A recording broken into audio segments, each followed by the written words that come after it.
Well, thank you very much for the introduction and for the opportunity to share with you some of my ideas about the Chinese economy in the new era.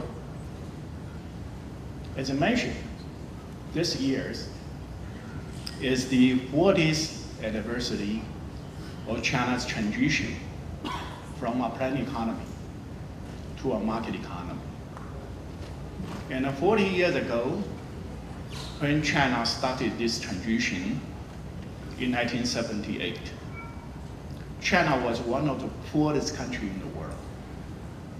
According to the World Bank, the per capita GDP was 156 US dollars, which was less than 1/3 of the average in sub-Saharan African country, because in that year, their average was 490 US dollars. China was also a very inward-looking country. Export was only 4.1% of the GDP, import 5.6% of the GDP, combined 9.7%. And at that time, 81% of the people live in the rural areas, 84% of the population living below the international poverty line of $1.25 a day. From this humble basis, China maintained 9.5% of growth rate continuously in the past 39 years. And the trade growth rate was 14.5% per year. And with this growth rate, certainly China was transformed. Last year, the per capita GDP in China was 8,640 US dollars. And China, measured by market exchange rate, is the second largest country in the world. By purchasing power parity, China is the largest economy in the world. And China is also the largest trading country in the whole world.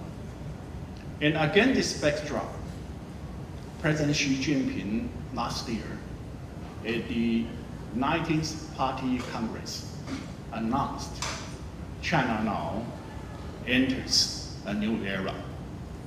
Certainly, there are many implications of the new era.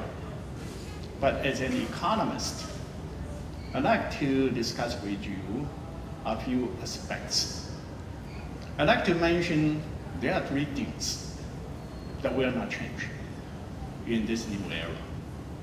Then I'll discuss 3 things will change in the new era. The first thing that will not change is that reform in China will always be on the road. China will continue to carry out the reform in the new era. You know that most transition economy, their economy collapsed, stagnant, and hit by crisis all the time. That was the case in former Soviet Union, in Eastern Europe, and also in Latin America, in Africa. And China was able to maintain stability and dynamic economic growth because China adopted a very pragmatic, dual-track, gradual approach to proceed the transition. At the beginning of the transition, China had a lot of large-scale, capital-intensive state-owned firms. They went against China's competitive advantages. Firms were not viable in open competitive markets. So at that time, Chinese government provided necessary transitory protection and subsidies to those firms, so China could maintain stability. But China also liberalized the entry to labor-intensive, small-scale traditional sectors. For the private firms to enter, and also the joint ventures, foreign direct investment in those areas. And not only to liberalize the entry, the Chinese government actively facilitated their growth by setting up special economic zone to overcome infrastructure, bottlenecks. And within this special economic zone, China adopted some kind of one-stop service to improve the business environment.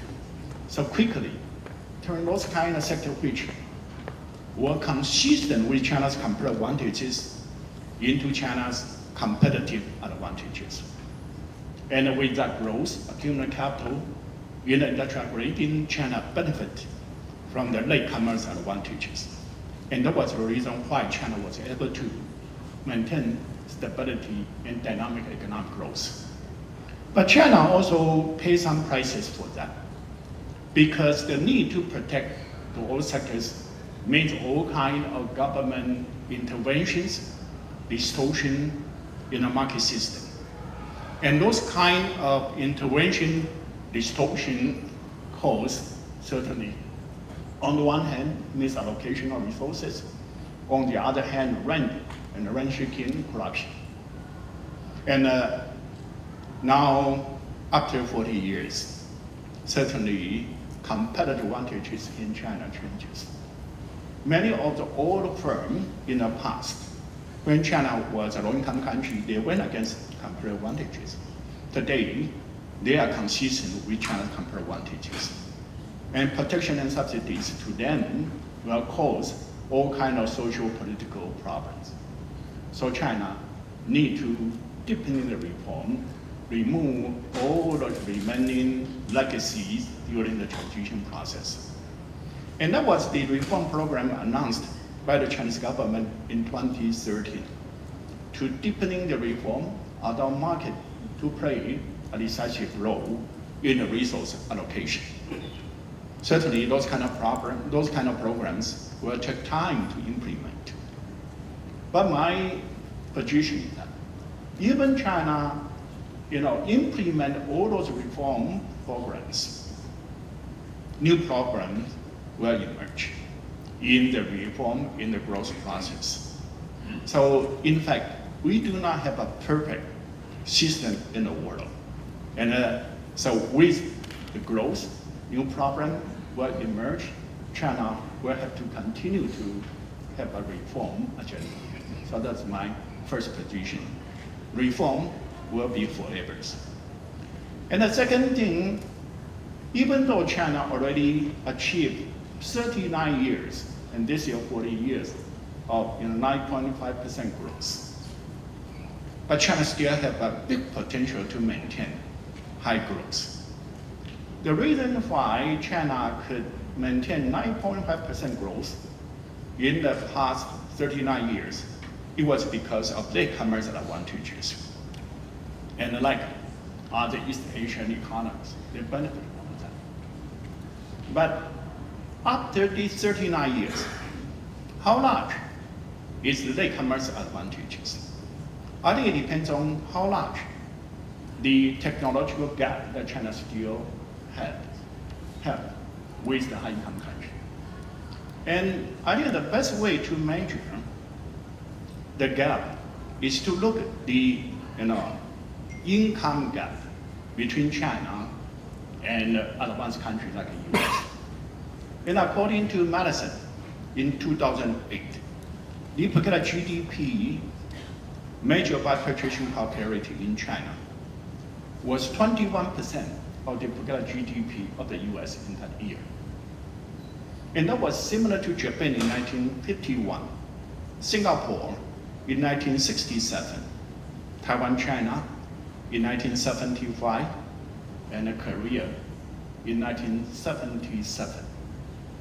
And for these East Asian economies, based on that income gap, they maintain 20 years of 8% to 9% growth. And if this latecomers' advantage allow the East Asian economy to maintain 20 years of 8 to 9% growth, that means from 2008 China should have the potential to maintain 20 years of 8% growth. And from 2008 to now, 10 years past. That means in the coming 10 years, China still have the potential to grow at 8%. Certainly, how much can be realized of this potential depends on the global situation and also the domestic reform.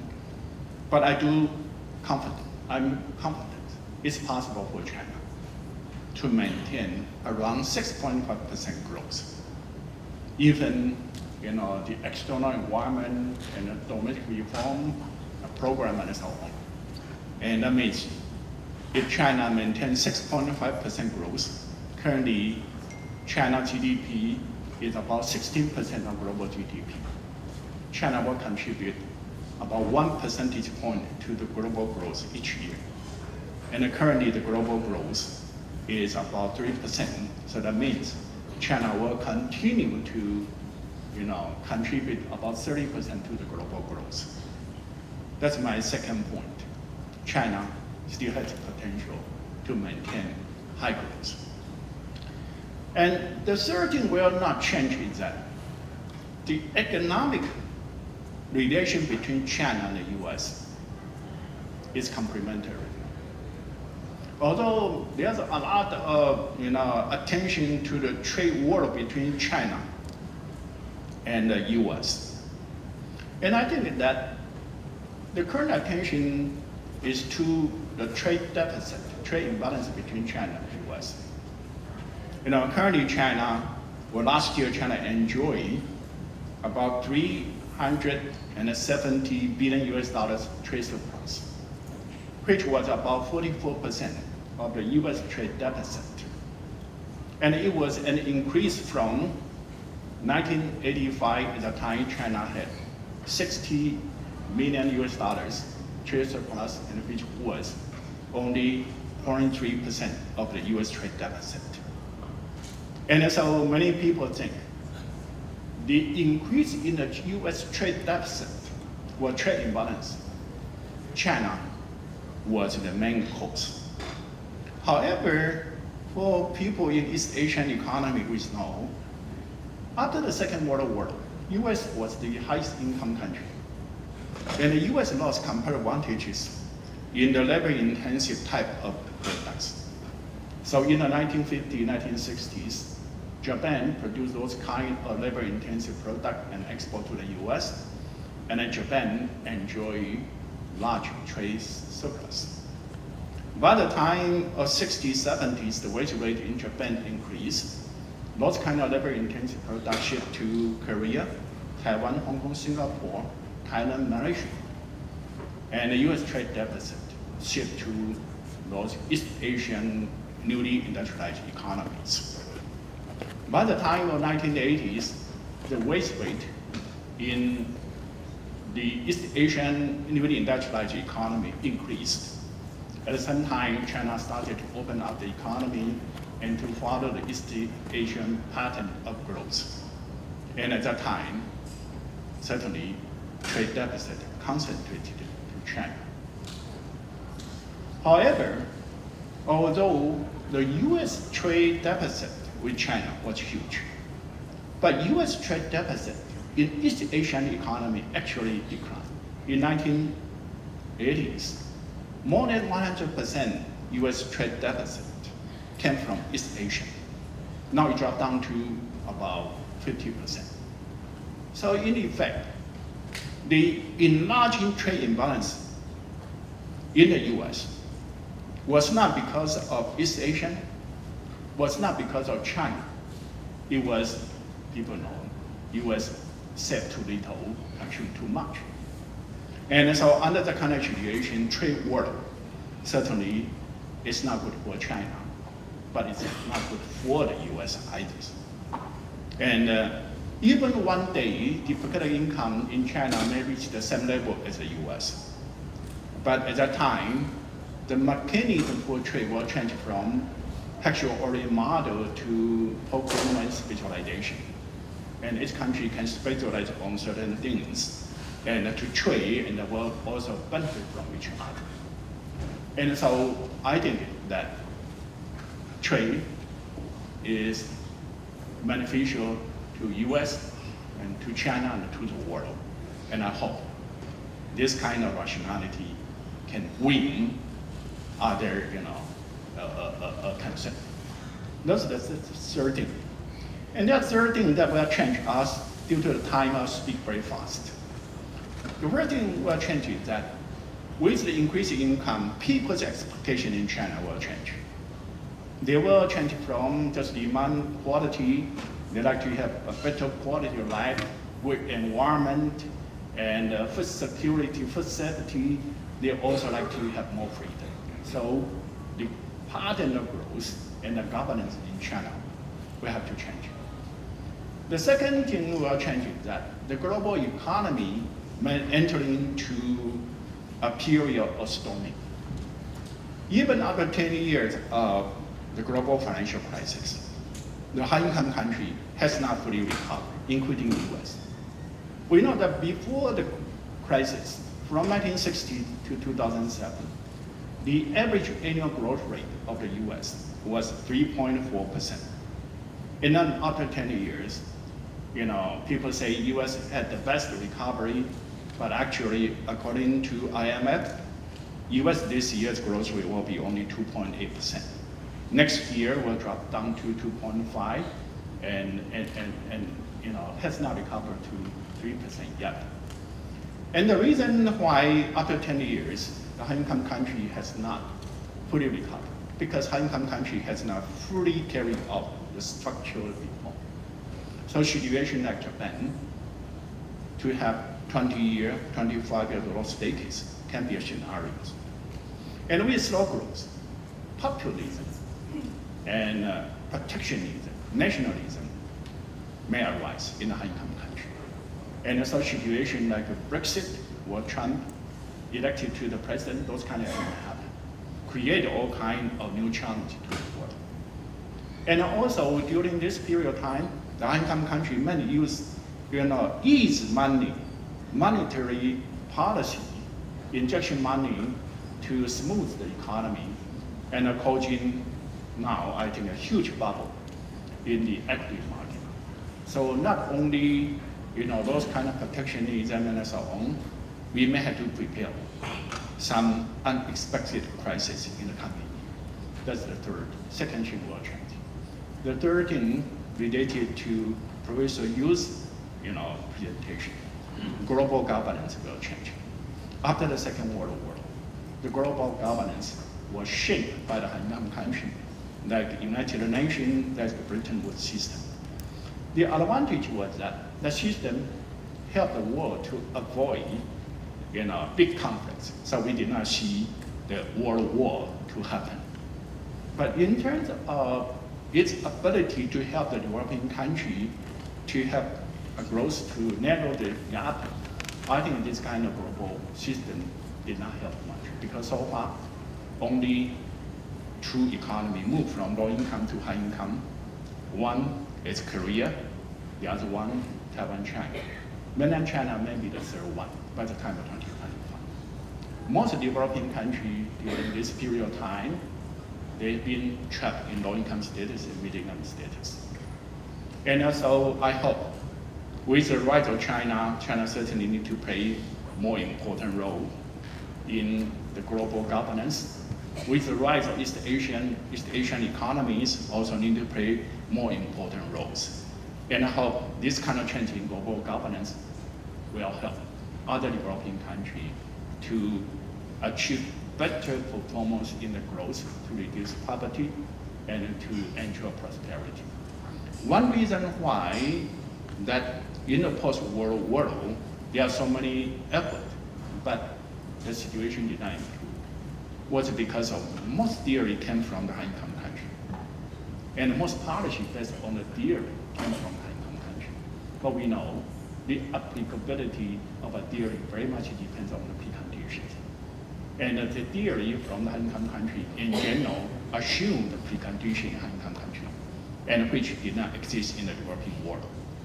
And now with the rise of China and East Asia, we may have new understanding of the economic development based on the developing country, and this kind of theory may be more helpful to help the developing country, chart their own future paths. Thank you.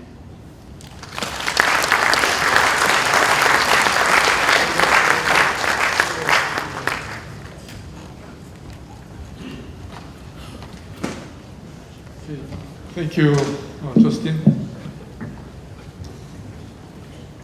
We have almost 7 o'clock time, but if you have questions about presentation, any of the 3 speakers.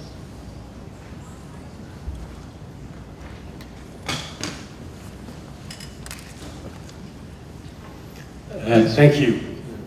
My name is Yifu Lin. I teach organization theory at the University of Kent, England. My question is directed to Professor Yifu, and thank you for your inspiring presentation about China's progress and prospect.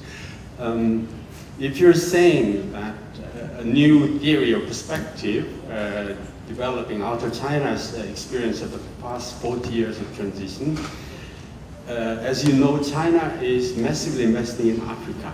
And there is a debate saying that China's increasing foreign direct investment into African countries may actually undermine the local institutional development or institutional quality of African countries.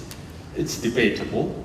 So I would like to know what is your opinion regarding China's impact on local institutional development in Africa, and what might be the unique contribution of China's learning experience that can be transferable to African development, which has not taken place for centuries, and now taking place in some ways miraculously with more infrastructure development and relatively better growth rates. But yet, political economists argue that China's investment and economic aid actually breeds more corruption and undermines institutional quality. So what is your answer to that? Thank you. Well, we know that institutions are endogenous. And if you neglect that, even if you have very good intentions, it will not improve the economic performance. And the importance of institutional reform is the main tenet in a structural adjustment of the World Bank, IMF, since the early 1980s. And they have tried more than 30 years, but we did not see the economic performance in Africa to improve. And in fact, not only Africa, in Latin America and many other places. So I do not say institution was not important, but we need to understand the endogeneity of institution. And this relates to my last remark, that in the past, most of the policies were guided by the theories that developed in a high-income country. And those kind of theory explicitly or implicitly treat the condition in the high-income country as a precondition of those kind of theory. And as a result, good intention in general did not bring expected result.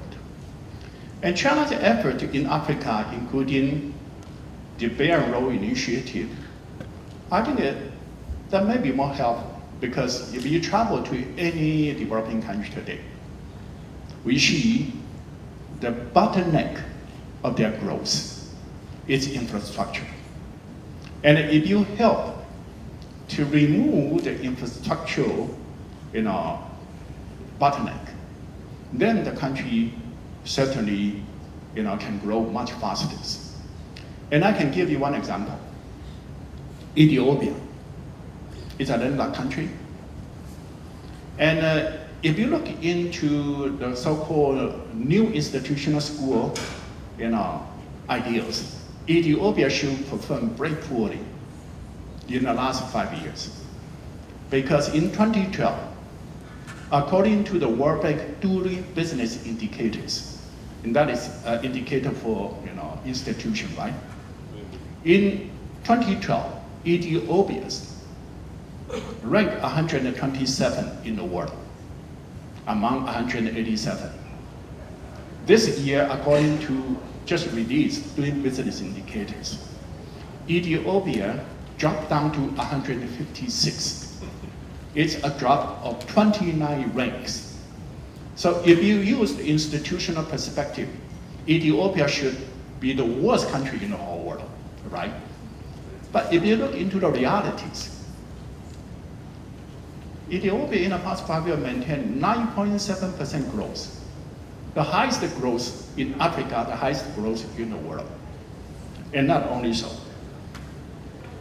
All the African countries face the issue of deindustrialization. But industrial output in Ethiopia in the past 5 years increased 4 times. So I think that the reason why I think we need to have some reflect. Some of the theoretical tool that we use may not be, targeting or may not be addressing the true market constraint in the developing world.